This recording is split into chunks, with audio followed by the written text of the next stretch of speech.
เช้าสองจังหวะเยอะวนสายนี่มาเวลาขึ้นบนนี่มีมือแยกตัวมือด้วยนี่ขาทิ้งเลยเอาขาซ้ายแล้วขาหลังตามนี่ชกก็ได้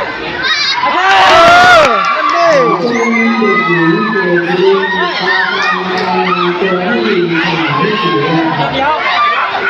ขาที่ยืนด้วยชนเนี่ยพอชนเลยพอชนคือชนเลยใช้ไปอีกทีละทีนี่ใช้ลูกคิดเอาไหมนี่แกได้ลูกคิดดีไป